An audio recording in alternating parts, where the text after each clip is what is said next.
ಸ್ನೇಹಿತರೆ ನಮಸ್ಕಾರ. ಕನ್ನಡ ಚಿತ್ರರಂಗದಲ್ಲಿ ಇಬ್ರು ದೊಡ್ಡ ದೋಸ್ತಿಗಳು ಅಂತೇಳಿ ಹೇಳಿ ಕರೆಸ್ಕೊಳ್ತಿದ್ದವರು ಯಾರು ಅಂತೇಳಿ ಕೇಳಿದ್ರೆ ಅದು ವಿಷ್ಣುವರ್ಧನ್ ಮತ್ತು ಅಂಬರೀಷ್. ವಿಷ್ಣು ಮತ್ತು ಅಂಬರೀಷ್ ಅವರು ಎಷ್ಟು ಕ್ಲೋಸ್ ಇದ್ರು ಅಂತ ಹೇಳಿದ್ರೆ ಬಹುಶಃ ಕನ್ನಡ ಚಿತ್ರರಂಗದಲ್ಲಿ ಇಂಥ ಸ್ನೇಹಿತರು ಮತ್ತೊಬ್ರು ಬರಲಿಕ್ಕೆ ಸಾಧ್ಯನೇ ಇಲ್ಲ ಅನ್ನೋದು ಇವತ್ತಿಗೂ ಕೂಡ ಸತ್ಯ ಮತ್ತು ವಾಸ್ತವ. ಅಷ್ಟು ಜೊತೆಯಾಗೇ ಇದ್ರು. ಒಂದೇ ರೀತಿಯಾದಂಥ ಸಿನಿಮಾವನ್ನು ಮಾಡಿದ್ರು, ಒಟ್ಟಿಗೆ ಸಿನಿಮಾವನ್ನು ಕೂಡ ಮಾಡಿದ್ರು, ಜೊತೆಗೆ ಒಟ್ಟಿಗೆ ಜೀವನವನ್ನು ಕೂಡ ಸಾಗಿಸಿದ್ರು. ಅಂಬರೀಷ್ ಬಾಳಲ್ಲಿ ವಿಷ್ಣು, ವಿಷ್ಣು ಬಾಳಲ್ಲಿ ಅಂಬರೀಷ್ ಮಹತ್ವದ ಪಾತ್ರವನ್ನು ಕೊಟ್ಟಿದ್ರು ಕೂಡ ಅಷ್ಟೇ ಸ್ಥಾನವನ್ನು ಕೊಟ್ಟಿದ್ರು, ಅಷ್ಟೇ ಗೌರವವನ್ನು ಉಳಿಸ್ಕೊಂಡಿದ್ರು ಕೂಡ. ಅದೇ ರೀತಿ ಮತ್ತಿಬ್ಬರು ಸ್ನೇಹಿತರು ಜೊತೆಯಾಗಬಹುದು ಅಂತೇಳಿ ಕಂಡಿದ್ದು ಕನ್ನಡ ಸಿನಿಮಾ ರಂಗದಲ್ಲಿ ಅಂತ ಹೇಳಿದ್ರೆ ಅದು ದರ್ಶನ್ ಮತ್ತು ಸುದೀಪ್. ಆದರೆ ವಿಚಿತ್ರ ಮತ್ತು ಕೆಲವರ ದುರುದ್ದೇಶದ ಕಾರಣಕ್ಕೋಸ್ಕರ ಈ ಫ್ರೆಂಡ್ಶಿಪ್ ಅಷ್ಟು ಗಟ್ಟಿಯಾಗಲಿ ಉಳಿಲೇ ಇಲ್ಲ. ನಾವಿಬ್ರು ಜೀವದ ಗೆಳೆಯರು ಅಂತೇಳಿ ಹೇಳ್ಕೊಂಡು ತಿರುಗಾಡ್ತಿದ್ದಂಥ ಹೊತ್ತಲ್ಲೇ ಇವರ ಗೆಳೆತನದ ಮೇಲೆ ಯಾವ ಕೆಟ್ಟ ದೃಷ್ಟಿಯ ಬಿತ್ತೋ ಗೊತ್ತಿಲ್ಲ.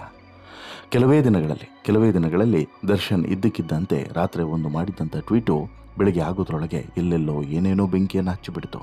ಇವತ್ತಿನಿಂದ ಸುದೀಪ್ ನಾನು ಫ್ರೆಂಡ್ಸ್ ಅಲ್ಲ, ಸಿನಿಮಾ ರಂಗದ ಇಬ್ಬರು ಸಹೋದ್ಯೋಗಿಗಳು ಅಷ್ಟೇ ಅಂತೇಳಿ ಹೇಳೋದ್ರ ಮೂಲಕ ಸುದೀಪ್ ಮತ್ತು ದರ್ಶನ್ ಸ್ನೇಹಕ್ಕೆ ಎಳ್ಳು ನೀರನ್ನು ಬಿಟ್ಟಿದ್ರು. ಅವತ್ತು ಕಟ್ಟಾದಂಥ ಸ್ನೇಹ ಇವತ್ತಿಗೂ ಇನ್ನೂ ಕೂಡ ಜಾಯಿಂಟ್ ಆಗಿಲ್ಲ. ಬಟ್ ಇವರಿಬ್ಬರ ಈ ಸ್ನೇಹ ಕಟ್ಟಾಗೋದಕ್ಕೆ ಏನು ಕಾರಣ ಅನ್ನುವಂಥ ವಿಚಾರ ಇವತ್ತಿಗೂ ಕೂಡ ಗುಟ್ಟಾಗಿ ಉಳಿದಿರೋದೇನೋ ಸುಳ್ಳಲ್ಲ. ಇವತ್ತಿಗೂ ಕೂಡ ಈ ವಿಚಾರದ ಬಗ್ಗೆ ಯಾರೂ ಕೂಡ ಮಾತನಾಡ್ತಿಲ್ಲ. ಬಹಿರಂಗವಾಗಿ ಎಲ್ಲೂ ಕೂಡ ಇಬ್ಬರು ಕೂಡ ಮಾತನಾಡೇ ಇಲ್ಲ.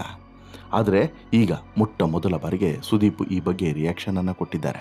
ಯಾಕೆ ದರ್ಶನ್ ಮತ್ತು ತನ್ನ ಸ್ನೇಹ ಕಟ್ಟಾಯಿತು, ಅದರ ಹಿಂದಿರೋರು ಯಾರು, ಮುಂದೆ ಏನಾಗಬಹುದು, ಹೀಗೆ ಸಾಕಷ್ಟು ವಿಚಾರಗಳನ್ನು ಸುದೀಪ್ ಹೇಳಿಕೊಂಡಿದ್ದಾರೆ. ಹಾಗಾದರೆ ಏನು ಹೇಳಿದ್ದಾರೆ ಸುದೀಪ್ ಮತ್ತು ದರ್ಶನ್ ಸ್ನೇಹದ ಬಗ್ಗೆ? ಸ್ವತಃ ಸುದೀಪ್ ಅವರೇ ಹೇಳಿದಂಥ ಮಾತುಗಳೇನು ಅನ್ನೋದನ್ನು ನಿಮ್ಮ ಮುಂದೆ ಇಡ್ತಾ ಹೋಗ್ತೇನೆ. ಅದಕ್ಕಿಂತ ಮುಂಚೆ ನೀವಿನ್ನೂ ಕೂಡ ನಮ್ಮ ಚಾನಲನ್ನು ಸಬ್ಸ್ಕ್ರೈಬ್ ಮಾಡಿಲ್ಲ ಅಂದರೆ ದಯವಿಟ್ಟು ಕೂಡಲೇ ಸಬ್ಸ್ಕ್ರೈಬ್ ಮಾಡಿ ಸ್ನೇಹಿತರೆ. ಕನ್ನಡ ಚಿತ್ರರಂಗದಲ್ಲಿ ಅದೆಷ್ಟೋ ಸ್ನೇಹಿತರಿದ್ದಾರೆ, ಅದೆಷ್ಟೋ ಸ್ನೇಹಿತರ ಬಳಗವೇ ಇದೆ. ಅದರಲ್ಲೂ ಕೂಡ ದರ್ಶನ್ಗೆ ಸ್ನೇಹಿತರ ದೊಡ್ಡ ಬಳಗವೇ ಇತ್ತು. ಬಟ್ ಇವತ್ತಿಗೆ ಯಾರೂ ಕೂಡ ಇಲ್ಲ, ಅದು ಸತ್ಯ. ಇದೇ ದರ್ಶನ್ ಮಾಡಿಕೊಂಡಂಥ ಒಂದಷ್ಟು ಎಡವಟ್ಟುಗಳು, ತಪ್ಪುಗಳ ಪರಿಣಾಮ ಇವತ್ತು ಎಲ್ಲರನ್ನೂ ಕೂಡ ಕಳೆದುಕೊಂಡಿರುವಂಥ ದರ್ಶನ್ ಒಳ್ಳೊಳ್ಳೆ ಸ್ನೇಹಿತರನ್ನೇ ಕಳ್ಕೊಂಡಿದ್ದಾರೆ. ಫಾರ್ ಎಕ್ಸಾಂಪಲ್ ಸೃಜನ್ ಇರ್ಬೋದು, ಫಾರ್ ಎಕ್ಸಾಂಪಲ್ ಸುದೀಪ್ ಇರ್ಬೋದು, ಫಾರ್ ಎಕ್ಸಾಂಪಲ್ ದರ್ಶನ್ ಜೊತೆಗಿದ್ದಂಥ ಇತರ ಟಾಪ್ ನಿರ್ಮಾಪಕರು, ನಿರ್ದೇಶಕರು, ಹಾಗೆಯೇ ನಟರು ಎಲ್ಲರೂ ಕೂಡ ಉಮಾಪತಿ ಶ್ರೀನಿವಾಸಿಂದ ಹಿಡಿದು ಎಲ್ಲರನ್ನೂ ಕೂಡ ಕಳ್ಕೊಂಡಾಗಿದೆ ಇದೇ ದರ್ಶನ್. ಇವತ್ತು ದರ್ಶನ್ಗೆ ಅವರ ಕೋಪ, ಅವರ ನಡತೆ ಮತ್ತು ಅವರ ಜೊತೆಗಿರುವಂಥ ಕೆಲವೊಂದಷ್ಟು ಕೆಟ್ಟ ಸ್ನೇಹಿತರೆ ಮುಳುವಾಗಿದ್ದಾರೆ ಅನ್ನೋದಕ್ಕೆ ಸಾಕ್ಷಿ ಇವತ್ತು ಜೈಲು ಶಿಕ್ಷೆಯನ್ನು ಅನುಭವಿಸ್ತಾ ಇರುವಂಥದ್ದು. ಬಹುಶಃ ದರ್ಶನ್ ಈ ಎಲ್ಲ ತಪ್ಪುಗಳನ್ನು ಮಾಡದೇ ಇದ್ದಿದ್ರೆ, ಜೊತೆಗೆ ಹಳೆಯ ಸ್ನೇಹಿತರ ಸಂಘವನ್ನು ಬಿಡದೇ ಇದ್ದಿದ್ರೆ ಇವತ್ತು ಈ ಸ್ಥಿತಿ ಬರ್ತಿರಲಿಲ್ಲ ಅನ್ನೋದರಲ್ಲಿ ಎರಡನೇ ಮಾತೇ ಇಲ್ಲ. ದರ್ಶನ್ ಇವತ್ತು ಜೈಲಿಗೆ ಹೋಗುವಂಥ ಪರಿಸ್ಥಿತಿ ನಿರ್ಮಾಣವೇ ಆಗ್ತಿರಲಿಲ್ಲ. ಇನ್ನು ಸುದೀಪ್ ಸಂಘವನ್ನು ಕೂಡ ಬಿಡದೇ ಇದ್ದಿದ್ರು ಕೂಡ ದರ್ಶನ್ಗೆ ಈ ಸ್ಥಿತಿ ಬರ್ತಿರಲಿಲ್ಲ ಅನ್ನೋದರಲ್ಲೂ ಕೂಡ ಅನುಮಾನನೇ ಇಲ್ಲ.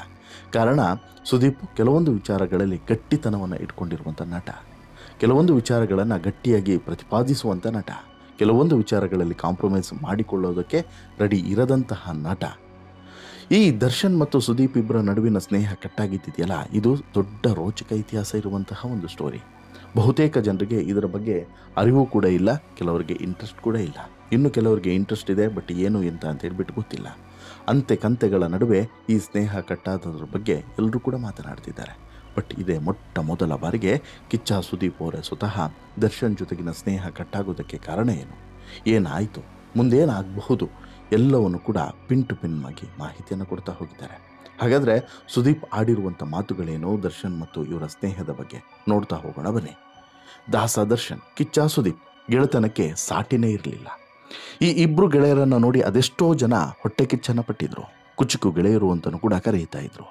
ಇನ್ನು ಇವರ ಸ್ನೇಹದ ಬಗ್ಗೆ ಯಾರಿಗೂ ಕೂಡ ಗೊತ್ತಿಲ್ಲ ಅಂತ ಏನಿಲ್ಲ.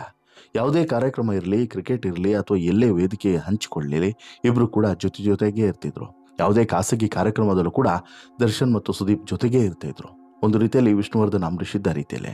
ಅದಕ್ಕೆ ನಾನು ಹೇಳಿದ್ದು, ಆರಂಭದಲ್ಲೇ ದಿಗ್ಗಜರಿದ್ದಾರಲ್ಲ ವಿಷ್ಣುವರ್ಧನ್ ಮತ್ತು ಅಂಬರೀಷ್, ಅದೇ ರೀತಿಯಾದಂಥ ಸ್ನೇಹವನ್ನು ಇವರು ಮುಂದುವರಿಸಿದ್ರು ಅಂತೇಳಿ. ಅವರೇ ಇವರು ಆಗ್ತಾರೆ ಅಂತಲೂ ಕೂಡ ಸಾಕಷ್ಟು ಜನ ಮಾತನಾಡಿದರು. ಬಟ್ ಆ ಮಾತು ಹೆಚ್ಚು ದಿನ ಉಳಿಲಿಲ್ಲ. ಇತ್ತೀಚೆಗೆ ನಡೆದಂತಹ ಒಂದು ಇಂಟರ್ವ್ಯೂನಲ್ಲೂ ಕೂಡ ಸುದೀಪ್ ಈ ವಿಚಾರದ ಬಗ್ಗೆ ಮನಬಿಚ್ಚಿ ಮಾತನಾಡಿದ್ದಾರೆ. ದರ್ಶನ್ ಜೊತೆಗಿನ ಮನಸ್ತಾಪದ ಬಗ್ಗೆ ಮಾತನಾಡಿದ್ದಾರೆ. ಈ ವೇಳೆ ದರ್ಶನ್ ಮತ್ತು ಸುದೀಪ್ ಅವರ ಆತ್ಮೀಯತೆಯ ಬಗ್ಗೆ ಕೇಳಿದಾಗ, ಹೌದು ಚೆನ್ನಾಗಿಯೇ ಇದ್ವಿ, ಒಬ್ಬ ಫ್ರೆಂಡ್ ಅಂದಾಗ ಎಲ್ಲವೂ ಕೂಡ ನಿಷ್ಕಳಂಕವಾಗಿರಬೇಕಾಗ್ತದೆ. ನಾನು ದೊಡ್ಡವನು, ನೀನು ದೊಡ್ಡವನು ಅಂತ ಮಾತು ಬರೋದೇ ಇಲ್ಲ, ಬರಲು ಕೂಡ ಬಾರದು. ನಮ್ಮ ಸ್ನೇಹದಲ್ಲೂ ಕೂಡ ಹಾಗೆ ಇತ್ತು ಆರಂಭದಲ್ಲಿ. ನಮ್ಮ ಸ್ನೇಹಿತರು ಅಥವಾ ನಾವು ಮಾಡುವಂತಹ ತಪ್ಪಿಗೆ ನಮ್ಮ ಸ್ನೇಹಿತರು ತಲೆಬೇಕಾಗ್ತದೆ, ಅಥವಾ ನಮ್ಮ ಸ್ನೇಹಿತರು ಮಾಡುವಂಥ ತಪ್ಪಿಗೆ ನಾವು ತಲೆಬೇಕಾಗ್ತದೆ. ಸಾಕಷ್ಟು ಮಾಡಿದ್ದೇವೆ, ಸಾಕಷ್ಟು ನೋಡಿದ್ದೇವೆ. ಅನವಶ್ಯಕವಾಗಿ ಏನೇನೋ ನಡೆದಾಗ ದೂರ ಇರೋದೇ ಬೆಟರ್ ಅಂತೇಳಿ ಅನಿಸುತ್ತೆ. ನಾನು ಒಳ್ಳೆಯದೇನೇ ಮಾಡಿದ್ದೇನೆ ಹೊರತು ಬೇರೇನೂ ಕೂಡ ಮಾತಾಡಿಲ್ಲ, ಮಾಡೋದೂ ಇಲ್ಲ. ಈವರೆಗೂ ನಾನು ಯಾವುದೇ ಇಂಟರ್ವ್ಯೂನಲ್ಲಿ ಕೂಡ ಕೂತು ಕೆಟ್ಟದಾಗಿ ಮಾತಾಡಿರೋದನ್ನು ನೀವು ಕೇಳಿರೋದಕ್ಕೆ ಸಾಧ್ಯನೇ ಇಲ್ಲ. ನನಗೂ ಕೂಡ ನೋವಿದೆ, ಆದರೂ ಕೂಡ ಆತನೊಬ್ಬ ಸ್ನೇಹಿತ, ಆತನ ಬಗ್ಗೆ ನಾನು ಕೆಟ್ಟದನ್ನು ಬಯಸೋದೇ ಇಲ್ಲ. ಹಾಗಂತೇಳಿ ನನಗೆ ನೋವಿಲ್ಲ ಅಂತೇಳಿ ನಾನು ಸುಳ್ಳು ಕೂಡ ಹೇಳೋದಿಲ್ಲ ಅಂತಲೂ ಕೂಡ ಹೇಳ್ತಾರೆ. ನನಗೆ ನೋವುಗಳು ಇಲ್ಲ ಅಂತೇಳಿ ನೀವು ಅಂದ್ಕೊಳ್ಳೋದೇ ಬೇಡ. ಎಲ್ಲವೂ ಒಳ್ಳೆಯದೇ ನಡೀತಿದ್ದಿದ್ರೆ ಯಾಕೆ ದೂರ ಆಗ್ತಿದ್ವಿ ಹೇಳಿ? ಯಾರದೋ ಭುಜದ ಮೇಲೆ ಗನ್ನನ್ನು ಇಟ್ಟು ಫೈರ್ ಮಾಡುವಂಥ ವ್ಯಕ್ತಿ ನಾನಲ್ಲ. ಅಂಥ ಆಪಾದನೆಗಳು ಕೂಡ ನನ್ನ ಮೇಲೆ ಬಂತು ಕೂಡ. ಏನೇನೋ ಹೇಳಿದ್ದಾರೆ, ಆದರೆ ನಾನು ಯಾವುದಕ್ಕೂ ಕೂಡ ಸ್ಟೇಟ್ಮೆಂಟನ್ನು ಕೊಡಲಿಲ್ಲ, ರಿಯಾಕ್ಷನನ್ನು ಮಾಡಲಿಲ್ಲ. ಫ್ರೆಂಡ್ಶಿಪ್ ಅಂದಾಗ ಕೆಲವೊಂದನ್ನು ಮೇಂಟೈನ್ ಮಾಡಬೇಕಾಗುತ್ತೆ. ಅದನ್ನು ಮಾಡಿದ್ದೀನಿ ಎನ್ನುವಂಥ ಆತ್ಮತೃಪ್ತಿ ನನಗಿದೆ. ಇನ್ನು ಫ್ರೆಂಡ್ಶಿಪ್ ಬಗ್ಗೆ ಮಾತನಾಡಿದಂಥ ಕಿಚ್ಚ ಯಾರಿಗೆ ನಾವು ಕೊಡುವಂಥ ಸ್ಥಾನಮಾನವನ್ನು ಯಾವತ್ತಕ್ಕೂ ಕೂಡ ಕಿತ್ಕೊಳ್ಳೋಕ್ಕೆ ಸಾಧ್ಯವಿಲ್ಲ. ಕಿತ್ತರೆ ನಾವು ನಾವಾಗಿರೋದಿಲ್ಲ. ಹಾಗಂತೇಳಿ ಎಕ್ಸ್ಪೆಕ್ಟ್ ಮಾಡಲ್ಲ ಕೂಡ. ನಾನೇನೂ ಬಯಸಿಲ್ಲ, ಅದಕ್ಕೆ ಅದರಿಂದ ಮೂವ್ ಆನ್ ಆದೆ ಅಂತ ಕೂಡ ಸುದೀಪ್ ಹೇಳ್ತಾರೆ. ಅಂದರೆ ಇಲ್ಲಿ ದರ್ಶನಿಂದ ಏನೂ ಕೂಡ ನಾನು ಎಕ್ಸ್ಪೆಕ್ಟ್ ಮಾಡಿರಲಿಲ್ಲ. ಒಳ್ಳೆ ಫ್ರೆಂಡ್ಶಿಪ್ಪನ್ನು ಎಕ್ಸ್ಪೆಕ್ಟ್ ಮಾಡಿದ್ದೆ, ಬಟ್ ಅದು ಆಗಲಿಲ್ಲ. ಬಟ್ ಏನೂ ಕೂಡ ಮಾಡೋಕ್ಕಾಗೋದಿಲ್ಲ ಅನ್ನೋದು ದರ್ಶನ್ ಹೇಳುವಂಥ ಮಾತು. ಇದು ಒಂದು ಭಾಗ.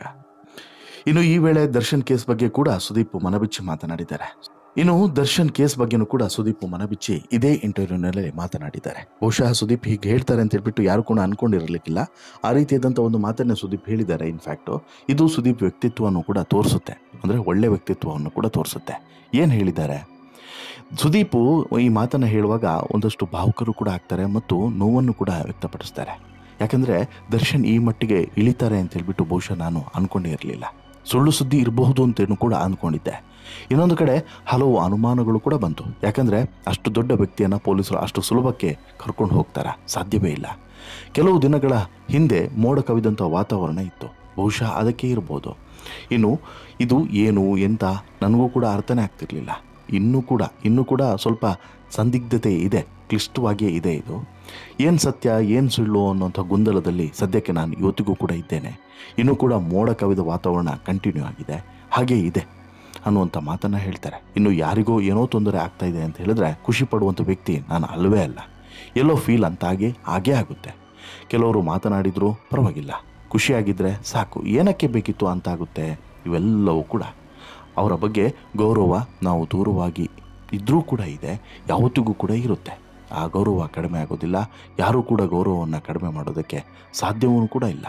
ನಾವು ದೂರವಾಗಿ ಎಷ್ಟೋ ವರ್ಷಗಳಾಗಿವೆ, ತುಂಬ ವರ್ಷಗಳು ಕಳೆದು ಹೋಗಿದ್ದಾವೆ. ಏನೂ ಕೂಡ ಶೇರ್ ಮಾಡಿಕೊಂಡಿಲ್ಲ ದರ್ಶನ್ ನನ್ನ ಜೊತೆಗೆ.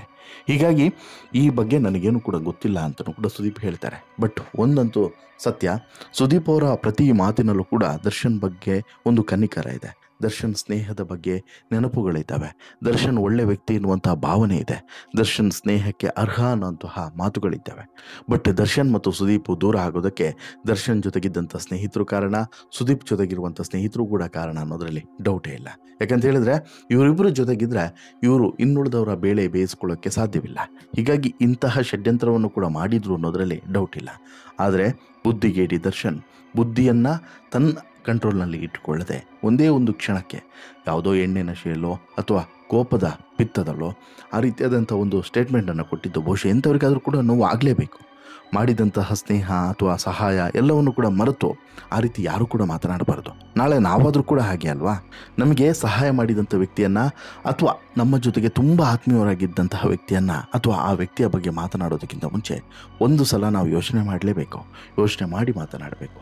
ಆಗ ನಮ್ಮ ತೂಕವು ಕೂಡ ಹೆಚ್ಚುತ್ತೆ. ಇಲ್ಲವಾದರೆ ಬೇರೆಯವ್ರಿಗೂ ನಮಗೂ ಏನು ವ್ಯತ್ಯಾಸ ಇದೆ ಅಂತೇಳಿ ಅನಿಸುತ್ತೆ, ನೀವೇ ಹೇಳಿ ಅಲ್ವಾ? ಇಲ್ಲಿ ಸುದೀಪ್ ಆಡಿದಂಥ ಪ್ರತಿ ಮಾತಿಗೂ ಕೂಡ ಒಂದು ಅರ್ಥ ಇದೆ. ಸುದೀಪ್ ಅವರು ಬಳಸಿದಂಥ ಪ್ರತಿಯೊಂದು ಪದದಲ್ಲೂ ಕೂಡ ಹಿಂದೆ ನೂರಾರು ಭಾವನೆಗಳಿದ್ದಾವೆ ಅನ್ನೋದು ಸತ್ಯ. ಸ್ನೇಹ ಅನ್ನುವಂತಹ ಸುಂದರವಾದಂಥ ಸಂಬಂಧದ ಗೂಢಾರ್ಥ ಇದೆ ಅನ್ನೋದು ಕೂಡ ವಾಸ್ತವ. ಅದೇನೇ ಇದ್ರೂ ಕೂಡ ಸುದೀಪ್ಗೆ ಇವತ್ತು ನೋವಾಗಿರೋದು ಅಕ್ಷರಶಃ ಸತ್ಯ. ಸುದೀಪ್ ಸ್ನೇಹಕ್ಕಾಗಿ ಎಲ್ಲವನ್ನು ಕೂಡ ತ್ಯಾಗ ಮಾಡೋದಕ್ಕೂ ಕೂಡ ಸಿದ್ಧ. ಹೀಗಾಗಿ ದರ್ಶನ್ ಹೊರಗಡೆ ಬಂದ ಮೇಲೆ ಮತ್ತೆ ಇವರಿಬ್ಬರು ಕೂಡ ಜೊತೆ ಆಗಲಿ ಅನ್ನೋದು ಎಲ್ಲರ ಆಶಯ. ನಿಮ್ಮದು ಕೂಡ ಇದೇ ಆಶಯ ಆಗಿದ್ದರೆ ದಯವಿಟ್ಟು ಕಮೆಂಟ್ ಮಾಡಿ ತಿಳಿಸಿ. ಜೊತೆಗೆ ನಿಮ್ಮ ಅಭಿಪ್ರಾಯವನ್ನು ಈ ಮೂಲಕ ತಿಳಿಸ್ಕೊಡಿ ಅಂತೇಳಿ ಹೇಳ್ತಾ, ಈ ಸ್ಟೋರಿ ಇಷ್ಟ ಆಯಿತು ಅಂತ ಹೇಳಿದ್ರೆ ಲೈಕ್ ಮಾಡಿ, ಶೇರ್ ಮಾಡಿ, ಚಾನಲ್ಗೆ ಸಬ್ಸ್ಕ್ರೈಬ್ ಆಗೋದನ್ನು ಮರಿಬೇಡಿ. ಧನ್ಯವಾದ.